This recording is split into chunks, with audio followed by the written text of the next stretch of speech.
Let's just start though. We're so Hey guys. Hi. Sex tape part 2, the squeakquel. Today I'm going to be talking to Michael about something kind of relevant. Well, today we're gonna be talking about just like my sexuality, because it's June, which means it's Pride Month. We have a flag. Woo! I'm kidding. Wait, what? Surprise! This is my coming out video. I gotta go. I'm already just out. kidding, I knew that. Actually, I don't think I ever like formally came out. No, you didn't really. You're like the only person in my life I didn't really feel like I needed to, which is interesting. Growing up, it's like, I don't know, for me, coming out has been one of those things that's been very like hindsight is 2020. And so with that, I like look back now and I'm like, wow, it's so obvious. Like, how could I have not known? It's one of those things that like when you're a kid and like society is telling you you need to be a certain way, it's like you will do anything to try and be that way. One of the things I faced actually a lot was that every time I met somebody new, I could tell that when I was talking to them, they were trying to figure it out, my sexuality, but there's no good way to like ask that of someone. You're not gonna be like, so are you gay? Like first, like right off the bat. But I would work that into a conversation pretty quickly somehow so that I would, it would just kind of clear the air. Dispel the rumors. Yeah, but luckily, like I was saying, like growing up in Seattle, I never really got like bullied. I mean, I got called names, probably textbook definition was bullied. I never really felt like my peers were against me or anything in that. I feel really lucky for that because that's not the case for everybody. You're just really good at clapping back. That's true. If I had two older sisters growing up, so like I know how to give a comeback. When people would, you know, say that you were gay or whatever, did it make you question yourself, or did you have like a moment when you were younger where you seriously considered it? I remember going to a church service with like my aunt and uncle and my sisters, and I just remember thinking that the pastor was so attractive. It was like driving me crazy because I was like, I'm in a church. I know, that's so ironic. Like, and I think that the pastor's really cute. You know, it's just like one of those things that as a 13-year-old, when you're supposed to be straight and you're trying to be straight, you're just like, yeah, like what's going on? And the whole trip home, I was just like, almost sick to my stomach. I was like, what's happening? Like, what is this? Like, I was like actually scared that I was going to be gay, which I was. Spoiler, I was. And there are other moments here and there. Like I said, looking back on it now, I'm like, there are some clear moments where I'm like, oh, like that's what that was. At the time, I was just like, no, that's not. What? Penis, gross. Gay porn. Not about it. Not attracted to it. Was there a moment where it just kind of clicked and you're like, oh yeah, I'm gay? It's kind of funny because that part happened really, really fast. For like timeline for people watching, I came out to you when I moved back. When I moved back to Seattle from Idaho this summer, so it was October of 2017. That's when I started like openly living my life in Seattle. And then I came out to my parents in February. So the beginning of last summer, 2017, was kind of like my exploration into all this. I moved to Idaho for that summer. Which I think had something to do with it. I was in Idaho's a very different place. First of all, there's a lot of hard labor jobs in Idaho, and it's very warm in the summer, so that makes for a lot of men with chiseled bodies and no shirts. So there was a lot of that, but that wasn't the whole thing. I mean, I didn't really make a lot, I didn't have a lot of social interaction there because it was summer, so there's not a lot of people my age there, and I'm not good at making friends. There's no good like social like outlet, you know, it's like besides like church groups, which I wasn't trying to do. And no offense, religion is cool. We're open. With that comes a lot of like social isolation, and so I was in my own head a lot. In a new place where nobody knew me, and I was like, this is kind of a chance for me to be what I want. And so I let go of some of those inhibitions that I had felt being around people I'd known 5, 6, 7, 8 years. Not that those people would care, but it's like they already know me as this established person, whereas these people don't know me at all, so I can be whatever I want. I think one of the biggest things that really contributed to me being like, okay, I'm ready to come out was when I was moving back to Seattle. I was driving over on I-90 with all my stuff in my car. I was like going to live on my own, like move out from my parents. It was like that college movie that Raven is in. College road trip? Yeah. But I was alone and not looking for colleges. I was driving with the past one of my tires blew on my car. And I spun out on I-90. I, like, literal miracle from God, did not die. Ended up in a ditch and my car was actually okay. Like, the only damage to my car was my blown tire, and I have no idea. That's so like, it was pure, stressful. like, divine intervention, luck, like, Actually. Buddha, whatever you want to call it. Like, Seriously, Allah. it was something, like, so... and I'm praising it. It was just one of those situations where I was like, all right, if I could die at any second, why not live my life being 100% who I am? If I could be gone tomorrow, like, why... You know, like, how much regret would I have in my dying moments if I knew that I wasn't living my life the way that I truly feel?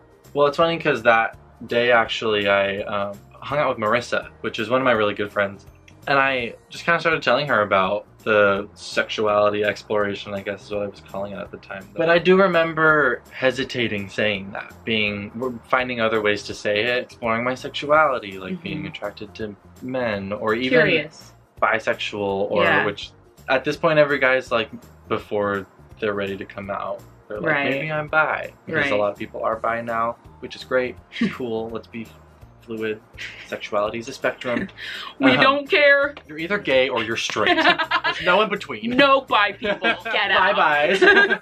See ya. So you said that you came out to your parents in February, which was like several months after you had kind of come out to your friends and social circle. Yeah. What took you so long? Not so long, but I guess what was going through your head during that time when they didn't know? There was a lot going through my head during that. Just because I was raised Christian. I was raised somewhat conservative. I've never been a conservative kid, but my family's pretty conservative and they're pretty Christian. They're pretty religious. All that to say, I was raised in a household where, you know, we kind of grew up thinking that being gay was wrong. I was like 99.9% sure that my parents were going to be totally accepting. But there's that like 0.01% that's like, well, what if they aren't? Like, what are you going to do if you come out to your parents and they decide that they're not okay with this? A lot of it too is I don't live with my parents, and it was a conversation I really, really wanted to have in person. You know, it's funny because I went home for Christmas. I was in Coeur d'Alene for a week for Christmas, and this was after I'd been like comfortably living openly gay here with like my roommates and my friends. And you know, I go back home and I'm suddenly finding myself having to retract back into what I was before I came out, and at the same time not being able to find the courage to tell my parents. And so when I got back to Seattle after Christmas, I was like, that was horrible. You know, like I was at a point where I wasn't being myself, my true self around them at that point. It got to a point where I felt like more than anything, my parents would be more mad that I didn't tell them than they ever would about what I had to tell them. But what's funny is like the day I decided to tell them, it's not like I woke up and was like, I'm gonna call them and tell them. I was just like, it was a normal day. I had been like thinking about it more and more. I mean, I really wanted to tell them and like share that with them. But I like went to school like normal. I didn't have to work that day. And I like got home and decided to go for a run, which is funny because like anyone that knows me knows that I like, I don't do that. I remember that. I was like, what? So I was like, I'm gonna go for a run. Came back from my run and was like, you know what? Like, screw it. I'm just gonna call them and tell them. Something in me needed to go for a run and call my parents and tell them that I was gay. Part of it too is it's exhausting. Like hiding something like that. It went well for those of you who are wondering. They were very accepting and like loving. It took like they needed processing time, which I think is fair for any parent. Yeah. Whose kid is telling them something that big. The question of whether or not we should have to tell our parents, that is a whole nother topic, but we live in a society where we do, and so parents are not expecting that all the time. There is never-ending love in our family, and that's like there's nothing we could do. Yeah. I always joked as a teenager that I could probably kill someone and my mom would help me to hide the body. Oh yeah, definitely. Like, she's so cool. After that, any weight that I had on my shoulders was lifted. I was like, I felt lighter. I felt still nervous in some parts. The first time my parents came back to visit, after I had told them I was kind of nervous because I hadn't talked to them in person since I came out to them, and I like came out to them, and then we kind of left it at that. You know, you go your whole life hiding something, and then suddenly having to talk about it with like your blood relatives. It's kind of scary. It's like you're so convinced of a certain way that like when that goes away, it's like you don't really know what to do, and it's nerve-wracking. It's kind of scary. The nerves are worth it when you're getting to actually live who you are and be yourself. Right. What are some major changes that you noticed between before you came out and after you came out?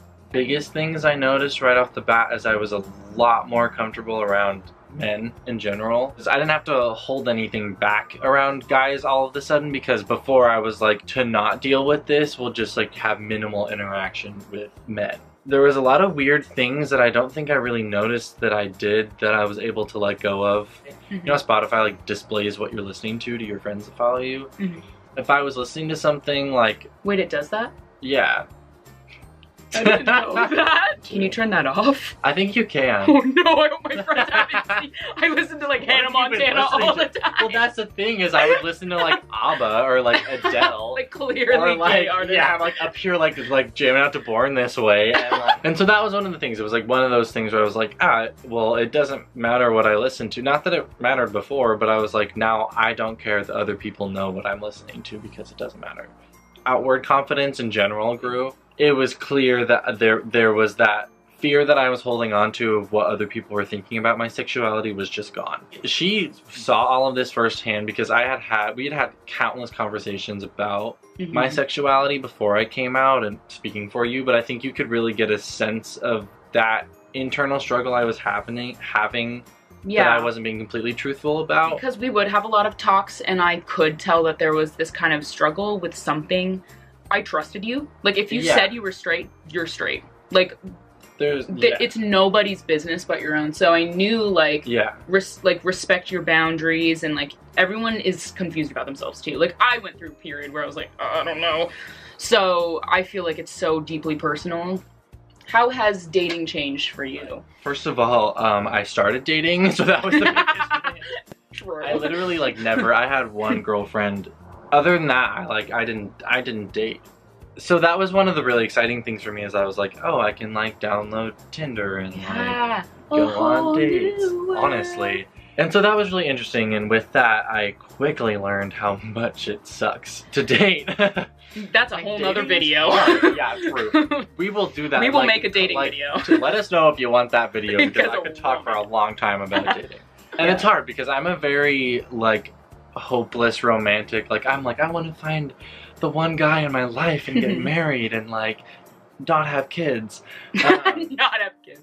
I went in with all these like hopes and dreams of like finding a boy to date, and like ended up with just kind of like jaded. Yeah, you know, you can only go through so many hookups before you're just like, all right, nothing's you know. But it was also really exciting too, because I was like, the dates that I did go on were fun, and like I was like, I've never been on a date. I finally felt normal. But those are very normal things that you go through in high school and in college that I was getting to experience for the first time, and that felt really good. Because the whole other thing is, like, if I see a guy in public and I'm like, wow, he's so cute, it's like I'm a lot more hesitant to just go up and ask him out, because you never know what kind of reaction you're going to get. And the reality of the society is that you could get beat up. You kind of have to turn to things like Tinder and even Grindr a little bit. How has assimilating into the LGBT community been? It's been interesting. I could always use more gay friends. Like, if you're gay and you're trying to be friends, like, hit me up. So much of the gay community is centered around being over 21. I was just about to say, yeah. And I'm not yet. And so... But when you're 21? We're gonna go dancing. Disco. I'm so excited. I know, me too! Oh my god, it's gonna be so lit. I can't wait till you're 21. I'm not going out until he's 21. I won't let her. Yeah, he's chaining me to his bed. That sounded so sexual. It's like a chastity belt, but for going out. Oh, I guess one thing I do want to say, you feel like you have questions about yourself or you want to talk about any of this, we'll leave our social medias in the bio, and like DM me or ask me questions, because I love talking about this stuff. You asked earlier how I've changed, and I think one of the biggest things that from when I first came out and was comfortable to this to now is that I really, really, really want to live my life in a way that I'm doing everything I can to help kids that are struggling with this. Knowing how hard it was, having one of the easiest experiences you can have, I can't even imagine what some of these kids have to go through. And so if I could do anything in my life to be of some sort of help with that, like, I am more than willing to do everything I can to do that. Thanks for watching. Make sure to check out our other videos. Go gay people. But yeah, thanks for watching, guys. Happy Pride Month. Feel free to hit any of us up. Mostly Michael. He's actually gay. But also actually Kimmy, because she's like the most supportive thing in the world, and she won't judge you for anything. Oh, I really wouldn't. She's a great support too, and she's been by my side through all of this, and I couldn't have asked for anything better in my life. All you need is love. Yeah. And Kim. Aw, and Michael. Aw. We're so, aw. Aw. Cute. Okay, bye. Bye.